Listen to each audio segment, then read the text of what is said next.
ito na yung soil mix natin. These are rice hull, coco peat, and garden soil inspired by the Benguet soil mix. Diba? Kulang na lang ng acacia, mga dahon ng acacia, mga ganun.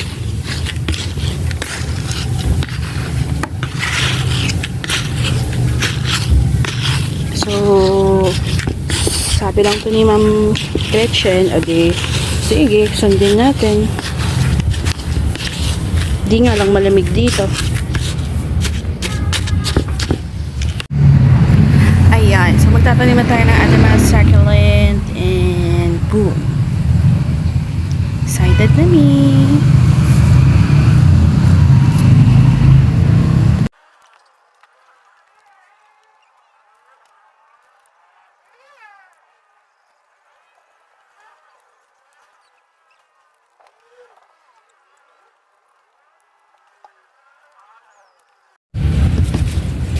Ayan, so sorry sa part ko kasi luma na and madumi. Kung nilinisin ko to, madudumihan din ulit.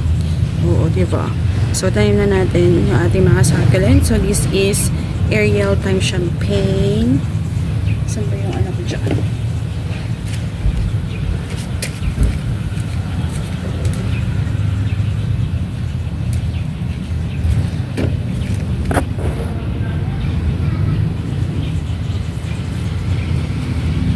Dito na lang kaya siya.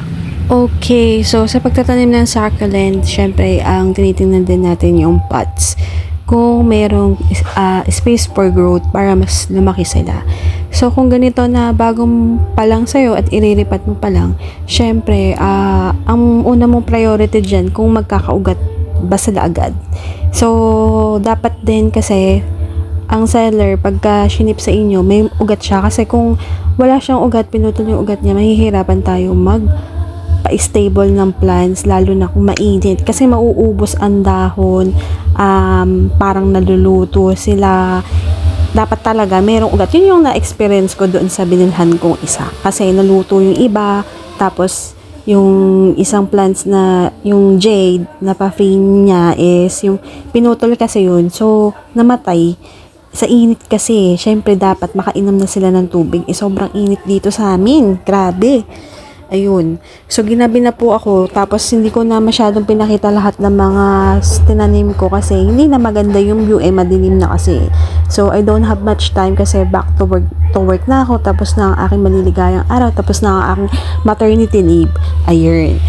So, ayun. Tinanim ka na yan. Actually, pag ang succulent mabigat, tas ganito yung pot mo, plastic. Ay nako, natutumba, ang hirap din magtanim. Tas pag naman masyadong magaan, ang hirap ding itanim, nahuhulog din. So, ang hirap. Tsaka pag ganito palang rice hull, at tsaka yung bang magaan na kasi, coco peat tas garden soil, ayun, nahuhulog yung nahuhulog yung mga plants. Ayun. So, ang ginawa ko dyan is binasa ko na sila. Very little lang moist the soil, ganun lang. So, ayan, this is apricot. So, ipiplex ko naman sila kapag ka naitanim. O, mamaya ipiplex din natin sila. Yung maganda ang view. Huwag kayong mag-alala, maganda ang view natin mamaya dyan. Oo. So, sa pa-end ng video natin ilalagay. So, ayan. So, again, inspired by the Benguet soil mix. And this is from Ma'am Gretchen. I mean, ito yung sinabi niya na gamitin kong soil mix. So, ayan, kagaya nito, si Cotton Panda. Oh, ang hirap, masyadong magaan yung soil mix, magaan din siya. So, nahuhulog yung plants. Ayun, nahirapan ako. Then, gabi pa, diba? Ang ilaw ko na dyan is yung flash ng aking cellphone. So, ito, mabait sa lowland. Wag lang masyado talagang paarawan. And, nakakatuwa yung flower nito. Nakapagpa-flower ako nito. So, nakakatuwa siya. And, ano pa? Yun lang, madaling madry up itong Cotton Panda. Pero, mabait yan, promise. So, ito, ayan, sa second naman tayo. So, this is Crimson. So, it's my first time to have a Crimson. Parang kapatid lang din siya nila sang A. Oo. So, Maparina. Lawi hybrid ata ang Crimson. Oo. Makapal yung parina niya. Kasi diba sa Lawi, makapal ang parina. Ang mga Lawi hybrids is matitibay sa lowland. At saka, yun nga, pag makapal kasi ang parina, syempre, mahirap ma-sunburn. So, kapag walang masyadong parina, kagaya nila Madi pa, kagaya ng Cotton Panda, is masusunog talaga sila dito sa lowland. Kaya kailangan maparina ang ating succulent na kukunin para mabuhay sila dito sa lowland. Ayan. So, ang point ko lang naman, kung walang masyadong parina, wag mong masyadong ipulsan kasi masusunog. Diba? So, nga pala, si Coco Peat has a antifungal properties. Kung pagsasamahin natin si Rice Hull at saka si Coco Peat, is meron na tayong pang antifungal na. Kasi nga, si Rice Hull is source of fungi kasi yan, lalo na kapag fresh na fresh. Kaya huwag kayo masyadong gumamit na masyadong fresh na rice hull. Medyo bulukin nyo pa ng konti para mas mas magandang gamitin. Oo, organic na organic ba?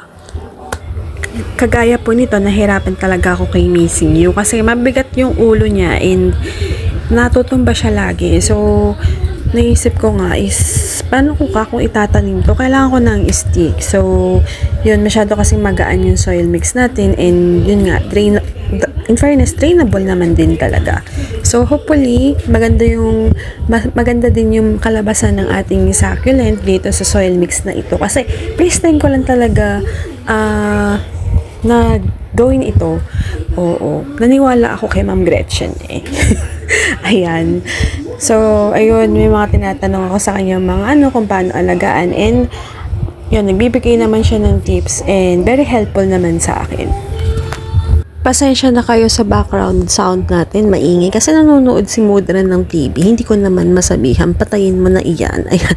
So, next tayo, this is variegated opalina. This is my first time to have a variegated opalina. And, ayan, nandyan lang siya sa gilid. Kasi, nakatagibang siya. So, nahirapan talaga ako magtanim kasi ang gaan ng soil mix natin. Ayun. And this is one of my favorite also. Mabait sa lowland to. Si Moleciniensis. Correct me na lang if I'm wrong. So, yun. Mabait siya. And gusto ko siya. Mabilis siyang lumaki. Promise. Basta siya sa sun tapos water. Boom. Para siya yung mga ibang halaman sa bahay. Ganun. So, ito, ginamit ko tong pot na to na maliit. Pero hindi ko rin siya nalagyan kasi ito din si Avant-Garde. Ang hirap niya talagang itanim. Kaya nauwi ako dyan sa yung bonsai. Doon ko siya nilagay. Parang ginawa kong tuntungan sa bonsai. Kasi ang natutumban talaga siya na-stress nga ako talaga, promise. Ayan. O, diba? Inulit ko na naman si Cotton Panda. So, excited na ako mag-care tips. And ito nga mga bago nating succulent is karamihan new to me. Oo. Diba? Inulit ko na naman si Missing You. Ang hirap kasi talaga. So, Missing You din is mabait sa lowland. And, ayun, parang iba siya sa mga Missing You na bili ko.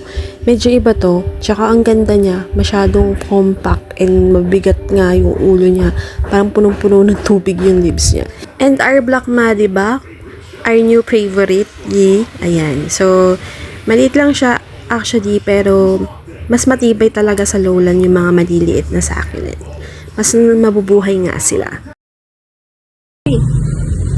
Happy! Tuwa ka na naman So, naitanim ko na guys yung ating mga bagong succulent. So, yan. Medyo pag ako kasi nagtanim, pinapaarawan ko na agad.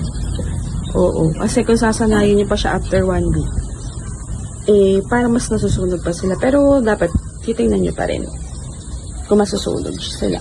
Pero ngayon kasi yung araw medyo slightly hindi ganun nasakit sa balat kasi maga pa tsaka parang uulan kasi. Pero kung tirik na tirik ang araw, hindi na pwede. Tinkerberg, Sweet Beauty, Black Madi ba? Benet. Ayan yung mga bago natin tanim. We have the pine rose, the champagne times Ariel. Oo. So, ang pangalan natin sa kanya, Champril. Champagne times Ariel. Champril. Char. Siya atas isang A. Si Bill Gates. Ganda nung, ano niya, parang heart.